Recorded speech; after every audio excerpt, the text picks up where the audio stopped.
The demo tape was still warm when Norman Whitfield placed it on the desk. 7 minutes and 15 seconds of music that nobody wanted. Marvin Gaye sat across from him in the small office at Hitsville, USA, watching the producer's face for any sign of what this meeting might mean. It was 1967, and Marvin had learned not to get his hopes up too easily. Gladys Knight recorded it, Norman said quietly. They buried it as a B-side, said it was too long, too heavy. Radio won't touch 7 minutes. His fingers drummed against the desk. But I keep thinking about your voice on this. Marvin didn't respond immediately. He had heard that before. Producers with leftover songs looking for an artist willing to take someone else's rejected material. But something in Norman's expression suggested this was different. The way he held the tape, like it contained something precious that others had been too blind to see. 7 minutes, Marvin repeated. It wasn't a question, just an acknowledgement of the impossible length. In 1967, radio demanded 3-minute songs, tight, efficient, commercial. 7 minutes was a career risk disguised as a creative decision. Norman pressed play. The opening guitar line filled the small room, followed by that haunting melody, and then the lyrics that would change everything. I bet you're wondering how I knew about your plans to make me blue. Marvin felt something shift inside his chest. This wasn't just a song. This was a confession, a confrontation, a moment of truth stretched across 7 minutes of musical courage. But as the tape played, Marvin's mind wasn't entirely focused on the music. He was thinking about Tammy Terrell, whose voice would never again harmonize with his. He was thinking about the expectations that followed him through every recording session, the pressure to recreate the magic of their duets with someone else's leftover songs. And he was thinking about the fundamental question that haunted every artist at Motown. Was it possible to create something meaningful within a system designed to manufacture hits? When the song ended, Norman watched Marvin's face carefully. What do you think? Marvin stared at the tape player. 7 minutes and 15 seconds. He had spent his entire career learning to compress emotion into radio-friendly packages. Love songs that could be consumed between commercials. Pain that could be processed during a coffee break. But this song demanded more time, more attention, more commitment from both the artist and the audience. It's not commercial, Marvin said finally. No, Norman agreed. It's not. Gordy won't like it. Probably not.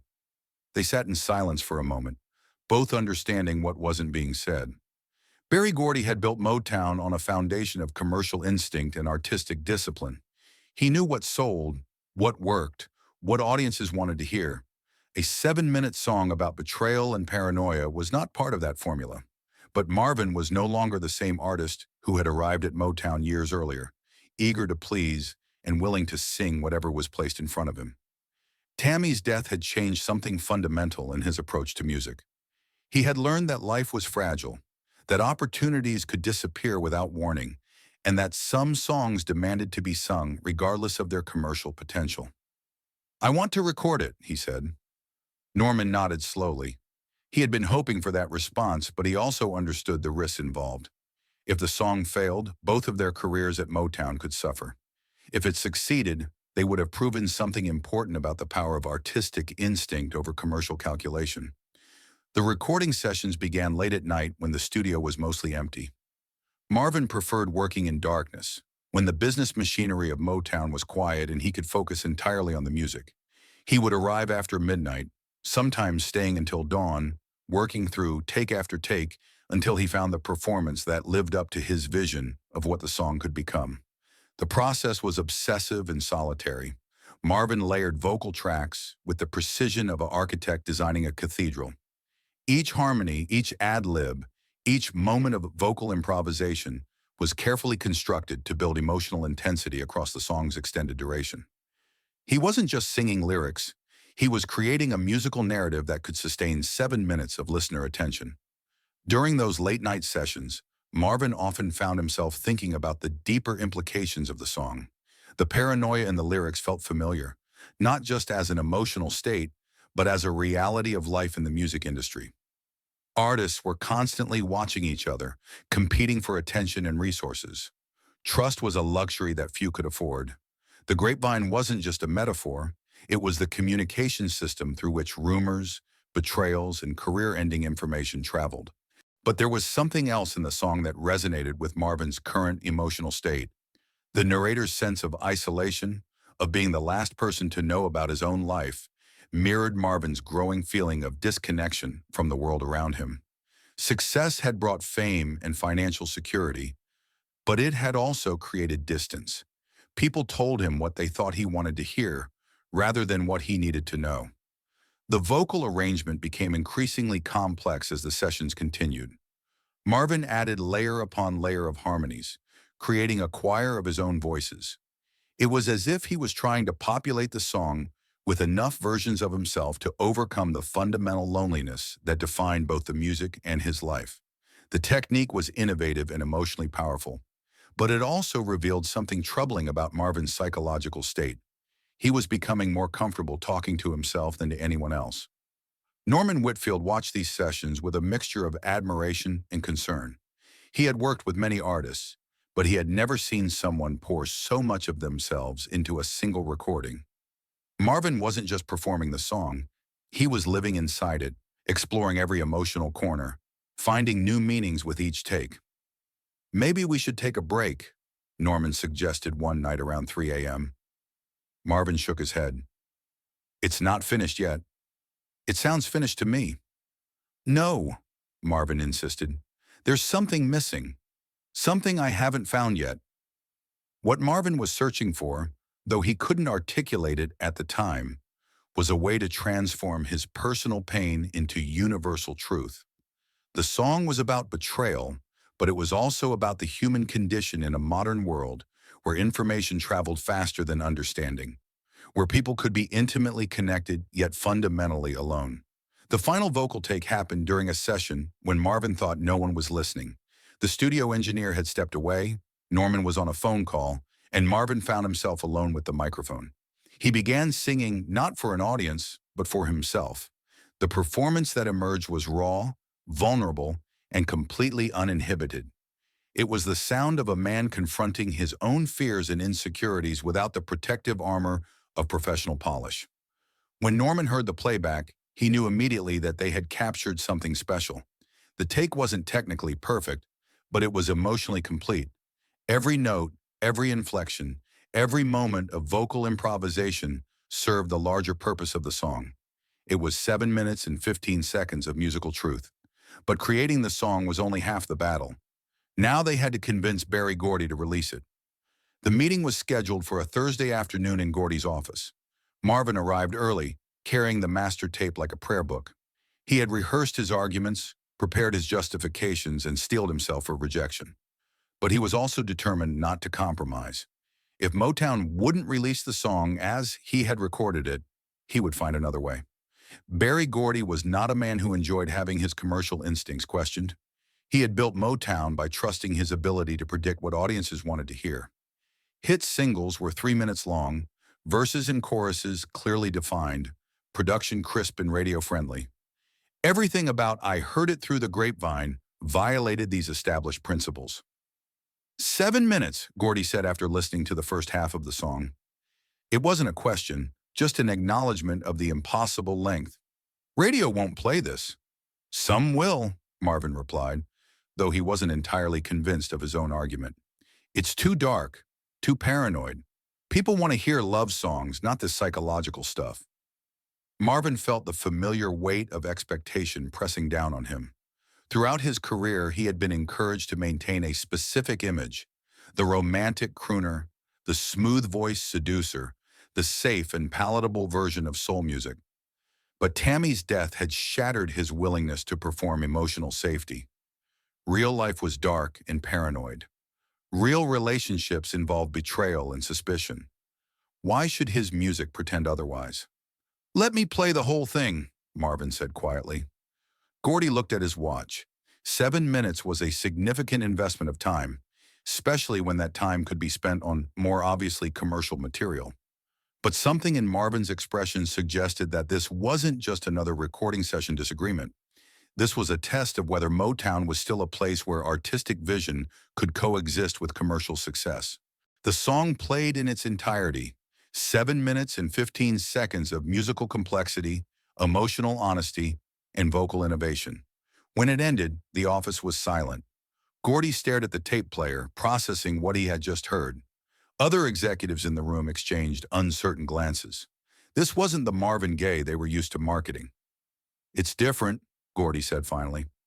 "Yes," Marvin agreed. "It's risky." "Yes. If it fails, we're back to the standard formula. No more 7-minute experiments." Marvin nodded. He understood the terms of the agreement. This song was his opportunity to prove that artistic ambition and commercial success weren't mutually exclusive. If he was wrong, his career would return to the safe boundaries of romantic ballads and up-tempo dance numbers. "We'll try it," Gordy decided. "But I want a radio edit. 3.5 minutes, maximum." "No," Marvin said immediately. "The song works because of its length. You can't cut 7 minutes down to 3 without destroying what makes it special." This was the moment of truth. Marvin was challenging not just a business decision, but the fundamental philosophy of how Motown operated. He was arguing that some artistic visions were more important than radio formatting, that audiences were capable of appreciating complexity if given the opportunity. Gordy studied Marvin's face, looking for signs of uncertainty or willingness to compromise. But Marvin's expression was steady, determined, almost defiant. This wasn't a negotiation. It was a declaration of artistic independence. "Fine," Gordy said. "We'll release it as you recorded it. But if radio rejects it, we go back to the original plan." The single was released in October 1967, and the initial response was exactly what Gordy had predicted. Most radio stations refused to play a 7-minute song. Program directors complained about the length, the darkness, the departure from Marvin's established sound. For the first 2 weeks after release, it seemed like Gordy's commercial instincts had been correct. But something unexpected began to happen. The radio stations that did play the song started receiving calls from listeners asking to hear it again. Record stores reported customers specifically requesting the single. DJs who had initially dismissed the song started reconsidering their playlists. 7 minutes, it turned out, was exactly the right length for a song that demanded complete emotional immersion. The breakthrough came when CKLW, a powerful rock station broadcasting from Windsor, Ontario, decided to play the full version during their late-night programming. The response was immediate and overwhelming. Phone lines lit up with requests. Other stations began following suit, first during off-peak hours, then during prime time. By December, "I Heard It Through the Grapevine" had reached #1 on the Billboard charts. It stayed there for 7 weeks, becoming not just a commercial success, but a cultural phenomenon. The song that nobody had wanted became Marvin Gaye's biggest hit, proving that audiences were hungry for music that challenged their expectations rather than simply confirming them. But success brought its own complications. Marvin had proven his artistic instincts correct, but he had also created new pressures for himself. Now he was expected to follow up this achievement with something equally innovative and commercially viable. The freedom he had fought for became another form of constraint. More troubling was the personal cost of the victory. Recording and promoting the song had required Marvin to explore emotional territories that left him feeling exposed and vulnerable. The paranoia in the lyrics wasn't just performance. It reflected his growing sense of isolation within his own success. He had created a masterpiece, but he had done so by mining his own psychological wounds. Late at night, alone in his house, Marvin would sometimes play the song and marvel at what he had accomplished. 7 minutes and 15 seconds that had changed his career, influenced popular music, and proven that artistic vision could triumph over commercial calculation. But the triumph felt incomplete. He had won a battle against the system, but he had also confirmed his own suspicions about human nature, about betrayal, about the difficulty of maintaining authentic relationships in a world driven by ambition and competition. The song that had made him famous had also made him more alone. Everyone wanted to work with the artist who had created "I Heard It Through the Grapevine," but no one seemed interested in understanding the person who had needed to create such a song in the first place. Years later, when asked about the recording process, Marvin would describe it as both the most satisfying and most isolating experience of his career. He had proven something important about the power of artistic integrity, But he had also learned something troubling about the personal price of such victories. 7 minutes and 15 seconds. That's all it took to change everything, to prove that audiences were smarter than industry executives believed, to demonstrate that complexity could be commercial, to establish that an artist's vision was worth fighting for, even when that fight had to be waged alone. But for Marvin, the real lesson was more complicated. He had discovered that being right about something didn't necessarily make you happy about it, that winning an artistic battle could still feel like a personal defeat, that success, even when it arrived on your own terms, could deepen rather than resolve the fundamental loneliness that had inspired the creation in the first place. The demo tape that Norman Whitfield had carried into that small office had contained more than just a song. It had contained a test of whether artistic truth could survive in a commercial world. Marvin had passed that test, but in doing so, he had also confirmed his growing suspicion that truth-telling was a solitary profession, and that the grapevine, no matter how efficiently it transmitted information, could never really bridge the distance between one human heart and another.